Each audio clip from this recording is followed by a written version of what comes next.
All right, welcome medical students to this explainer. Today, we're going to unravel a truly bizarre clinical case that acts as the ultimate autologic chameleon. We are taking a deep dive into an incredibly fascinating condition that can easily trick even seasoned clinicians. We're going to explore its underlying mechanics, how to spot it in the wild, and exactly how to treat it. Let's get started. Picture this. A 59-year-old patient is sitting right across from you in your ENT clinic. She leans in and tells you, "I can hear my own eyes moving and my heartbeat is overwhelmingly loud." No joke. She goes on to describe this constant feeling of reverberation, dizziness whenever she's exposed to loud sounds, and pulsatile oscillopsia, which means objects in her vision actually appear to bounce in time with her pulse. This deeply unsettling experience of hearing internal body sounds magnified is known as autophony, and it is the absolute hallmark of the clinical puzzle we're solving today. Okay, let's dive right into this. Here's the structured clinical roadmap we'll be following today. First, historical milestones. Second, pathophysiology. Third, differential diagnosis. Fourth, clinical and radiographic diagnosis. And fifth, management and outcomes. So, kicking things off with Section 1, historical milestones and tracing the clues. Way back in the early 1900s, physicians discovered two key phenomena. First, the Tullio phenomenon, where loud noises basically trigger vertigo, and the Henneberg phenomenon, where pressure changes trigger that same vertigo. Yet, incredibly, over 70 years passed before these puzzle pieces were finally put together. It wasn't until 1998 that Dr. Lloyd Minor connected these sound and pressure-induced vestibular symptoms to a specific structural defect, officially describing Superior Canal Dehiscence Syndrome. And today, it is widely recognized as the great otologic mimicker. Moving right along to Section 2, pathophysiology and the third window theory.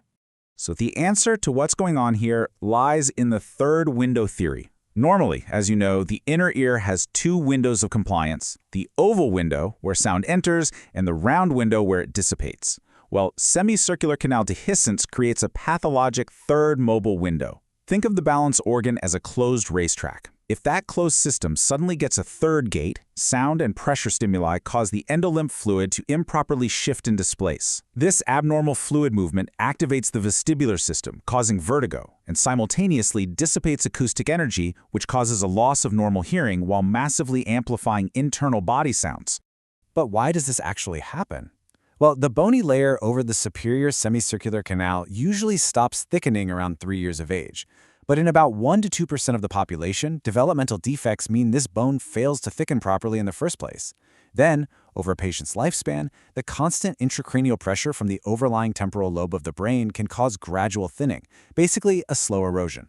Eventually, either through this chronic pressure or maybe a sudden trauma, the thin bone spontaneously disrupts, unmasking all those debilitating symptoms. Which brings us to Section 3, differential diagnosis, the great otologic mimicker. And this brilliantly illustrates why this syndrome easily traps clinicians. Let's directly compare it to its most common mimic, Meniere's disease. You really have to pay close attention to the triggers here. Meniere's typically presents with spontaneous, episodic vertigo and fluctuating low-frequency sensorineural hearing loss. But SCDS presents with sound or pressure-induced vertigo and a low-frequency pseudo-conductive hearing loss. Furthermore, a VEMP test will show a hyper-response in SCDS because of that third window, whereas Meniere's usually shows a hypo-response. And of course, noting the presence of autophonia is a huge, major clinical differentiator. Okay, Section 4, clinical and radiographic diagnosis. Let's walk through the workup. Your physical exam needs to be highly targeted. First, use a 512 Hz tuning fork applied to the ankle or foot. Seriously, an SCDS patient might actually hear it all the way up in the affected ear. Second, perform a Valsalva maneuver, but crucially, you have to do it while the patient is supine. If they're sitting up, gravity allows the dura mater to temporarily sag, covering and masking the labyrinth defect, which gives you a false negative. Lying supine prevents that trap. Finally, compress the tragus to look for Henneberg's sign, watching closely for torsional nystagmus evoked by that pressure change. Now, what's really interesting about this slide is the objective visualization of the defect. On a high-resolution CT scan, using 0.5 mm slices with reconstructions in the postural and Stenver views, you can clearly see the gap, the dehiscence, in the bone overlying the superior semicircular canal. That right there is your radiographic proof of the missing bone. But I want to pause here and pose a really critical question to you as future clinicians. If the CT scan so clearly shows a hole in the bone, why are clinical findings still absolutely required to confirm the diagnosis? Why can't we just rely on the scan? So the crucial point is that you have to avoid the asymptomatic trap. Get this, up to 9% of all temporal bone CT scans show some form of dehiscence or apparent opening. However, only about 0.1% of the general population actually experiences symptoms. On top of that, CT accuracy can be totally thrown off by scanner quality, partial volume averaging, and poor protocols. That leads to frequent false positives. You should never, ever diagnose SCDS based exclusively on a scan. You are treating the patient, not the imaging. And this is exactly why the VEMP, or Vestibular Evoked Myogenic Potential Test, is so vital. It provides your ultimate functional confirmation.